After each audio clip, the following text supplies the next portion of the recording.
जय जय रघुवीर समर्थ. समर्थ म्हणतात की प्रत्येक संधीचं आपल्याला सोनं करता आलं पाहिजे असं समर्थ आपल्याला इथे सांगतात. आणि म्हणून समर्थ म्हणतात की आपल्या आयुष्यामध्ये बऱ्याच संधी मिळतात, बरेच संधी आपल्याला सद्गुरू देतात, समर्थ देतात, पण आपण मात्र त्या संधीचं सोनं करून घेत नाही असं समर्थ आपल्याला इथे सांगतात. समर्थ म्हणतात की एखाद्या व्यक्तीला खरंच मदतीची आवश्यकता असते, मदतीची गरज असते, त्यावेळेस मात्र आपण त्या व्यक्तीला मदत करत नाही. आपण फक्त फायदा बघतो की मला या व्यक्तीला मदत केली तर माझा काय फायदा आहे, माझा वेळ वाया जातोय, माझंच नुकसान होतंय, ह्या आपण फक्त स्वार्थपोटी असा विचार करतो. पण समर्थ म्हणतात की मदत करणे ही एक प्रकारचं पुण्याचंच काम आहे. आपण फक्त आपला स्वार्थ बघतो की माझा काय फायदा आहे, मी याला मदत केली तर ह्यातून मला काय प्राप्त होणार आहे, काय प्राप्त होणार आहे हाच आपण प्रश्न आपल्या स्वतःला विचारतो आणि समोरच्या व्यक्तीला मदत करत नाही. पण समर्थ म्हणतात ती एक भगवंताने, त्या ईश्वराने, त्या परब्रह्माने दिलेली एक संधी असते.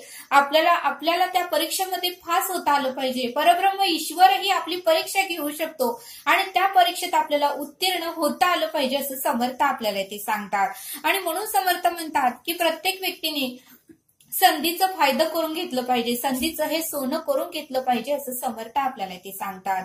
आणि म्हणून समर्थ म्हणतात की एखादी व्यक्ती दुःखात असेल, त्रासात असेल, वेदनेत असेल, तिला खरंच मदतीची गरज असेल तर त्या व्यक्तीला आपण मदत ही अत्यंत केली पाहिजे असं समर्थ आपल्याला ते सांगतात. समर्थ म्हणतात की काही वेळेस परब्रह्म ईश्वर ही अशा काही घटना घडवून आणतो की त्या व्यक्तीला आपल्यापर्यंत पोहोचवतो, ज्या व्यक्तीची आपल्याला खरंच गरज आहे, ज्या व्यक्तीची आपल्याला खरंच आवश्यकता आहे.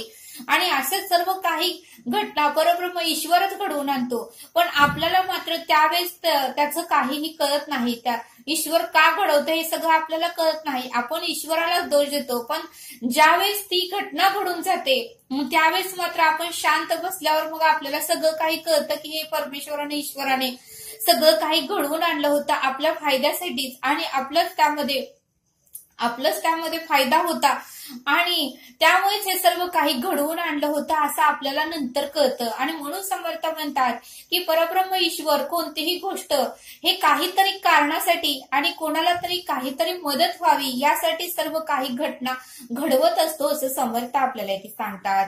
आणि ते समजावून सांगण्यासाठी समर्थ आपल्याला एक बोध सांगतात. समर्थ म्हणतात की एक अंजना नावाची ताई होती आणि त्या ताईंना एक 15 वर्षाची मुलगी होती आणि तिला एक असा काही आजार झाला होता की भारतामध्ये तिचं काही त्या आजारावर इलाजच नव्हता. बऱ्याच ठिकाणी ती मोठ्या हॉस्पिटलमध्ये जाऊन आली, पण कोणीही ते आजार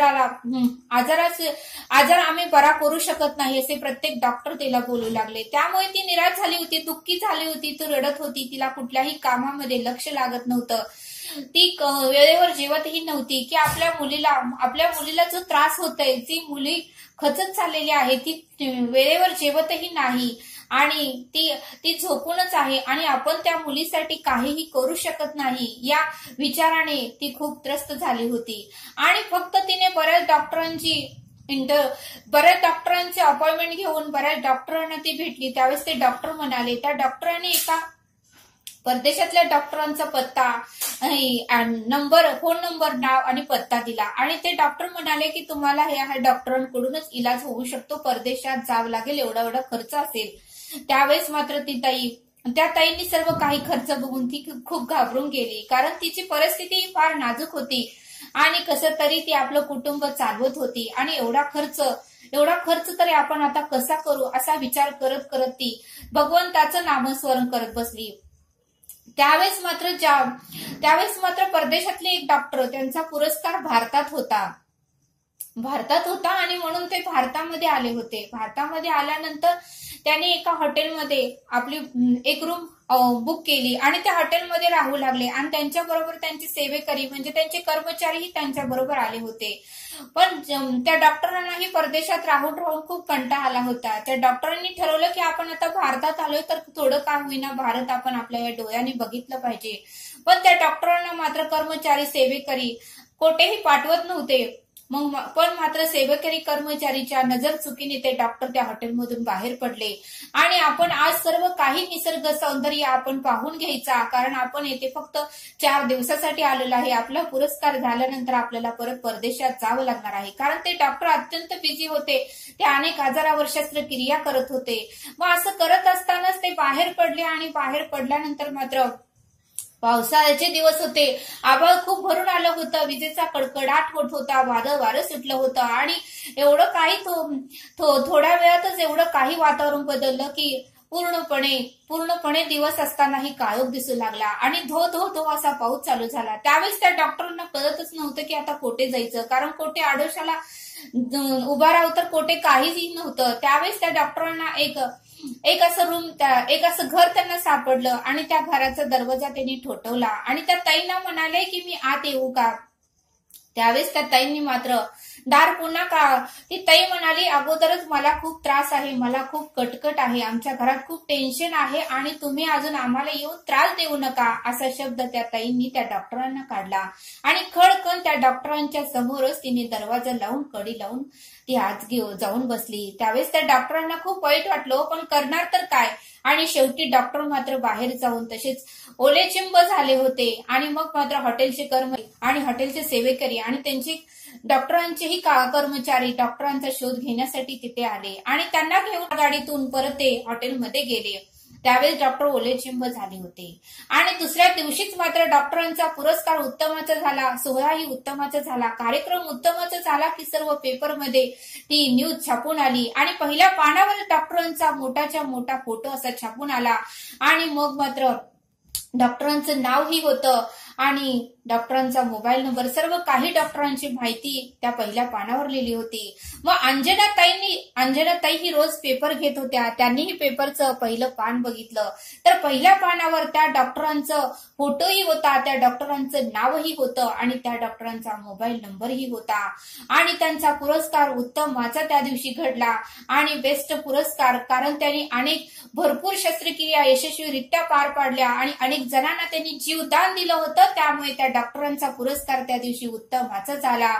आणि मग मात्र त्या अंजनाताई त्या पेपर बघून ढसा रडू लागल्या, कारण जे डॉक्टरांचा पुरस्कार ज्या डॉक्टरांना मिळाला होता तेच डॉक्टर अंजनाताईच्या घरी त्या रात्री अगोदरच्या रात्री त्यांच्या घरी आले होते आणि अंजनाताईंना मात्र त्या डॉक्टरांचा चेहरा त्यांनी कधी पाहिला नव्हता आणि त्यामुळे त्यांना वाटलं कोणतरी वेगळाच व्यक्ती आहे आणि उगाचच आम्हाला त्रास द्यायला घरात येत आहे, असं म्हणून तिने दार ठपकन लावून कडी घेतली। मग त्यावेळेस तिला वाईट वाटू लागलं की परब्रह्माने ईश्वराने माझ्या मदतीसाठी त्या डॉक्टरांना माझ्या घरी आणवलं आणि त्यासाठी ते डॉक्टर माझ्या घरी यावेत म्हणून भारतामध्ये त्यांचा पुरस्कारही घडवून आणला आणि ते डॉक्टर भारतात येऊन माझ्या घरी यावेत म्हणून त्या डॉक्टरांना भारत फिरावं, भारताचं सौंदर्य पाहावं म्हणून त्या डॉक्टरांना फिरण्यासाठी ही बुद्धी परब्रह्माने ईश्वरानेच घातली आणि त्या दिवशी वातावरण आणि काळोखाचं रात्र आणि पाऊसही भगवंतानेच त्यासाठी आणला होता आणि ज्या ठिकाणी ते डॉक्टर फिरत आले होते त्या ठिकाणी त्या अंजनाताईंचं घर होतं, त्याच ठिकाणी बरोबर वातावरण बिघडलं आणि पाऊस धो चालू झाला आणि त्याच वेळेस मात्र डॉक्टरांनी दरवाजा ठोठवला। त्यावेळेस मात्र अंजनाताईंना संधी चालून आली होती, ते डॉक्टर स्वतःहून घरी आले होते, पण अंजनाताईंनी मात्र त्या डॉक्टरांचा चेहरा कधी बघितला नव्हता आणि म्हणून मात्र त्यांनी त्या डॉक्टरांना ओळखू शकले नाही। बघा म्हणले समर्थ, म्हणजे आपल्याला वाटतं की एखाद्याची मदत केलं तर आपल्याला काय फायदा आहे, आपण फक्त आपला स्वार्थच बघतो, पण बघा म्हणले परब्रह्माने ईश्वराने तिची परिस्थिती पाहून, तिची गरिबी पाहून, तिच्या मुलीची अवस्था पाहून आणि तिची अवस्था पाहून हे सर्व काही घडवून आणलं होतं, पण अंजनाताईंना मात्र फार उशिरा कळालं आणि बघा म्हणले समर्थ आणि तिच्या घरी ते डॉक्टर आले होते पण तिला समजलं नाही म्हटले समर्थ। म्हणजे समर्थ काय म्हणतात की आपण म्हणतो की एखाद्याला मदत केली तर मला काय फायदा आहे, माझं तोटाच आहे असं आपण बघतो, पण एखाद्याला मदत करणे म्हणजे ही ईश्वर सेवाच आहे, ही पुण्याचंच काम आहे। या बोधातून आपल्याला हेच लक्षात येतं की काहीतरी कारणास्तव परब्रह्म ईश्वर कोणाला तरी आपल्या पशी पाठवत असतो, पण आपण मात्र त्या संधीचं सोनं करून घेत नाही, त्या संधीचा फायदा उठवून घेत नाही, असं समर्थ आपल्याला इथे सांगतात. आणि म्हणून समर्थ म्हणतात की हे सर्व काही घडवून परब्रह्म ईश्वरच घडवून आणतो, पण आपल्याला मात्र ते उशिरा कळतं आणि मग मात्र कळाल्यानंतर ती वेळ काळ निघून गेलेली असते असं समर्थ आपल्याला इथे सांगतात. आणि म्हणून समर्थ म्हणतात की एखाद्याला मदत करणे हे सुद्धा पुण्याचं काम आहे. आणि एखादा जर आपल्याकडे मदत मागण्यासाठी आला तर हेही पुण्याचंच काम आहे, हेही ईश्वर सेवाच आहे असं समर्थ आपल्याला इथे सांगतात. आणि ही ईश्वर सेवा आहे. एखाद्याला मदत करणे किंवा एखाद्याकडून मदत करून घेणे ही सुद्धा ईश्वर सेवाच आहे असं समर्थांनी या बोधातून आपल्याला समजावून सांगितलं. तरी आता आपण येथेच थांबू. धन्यवाद. जय सद्गुरू.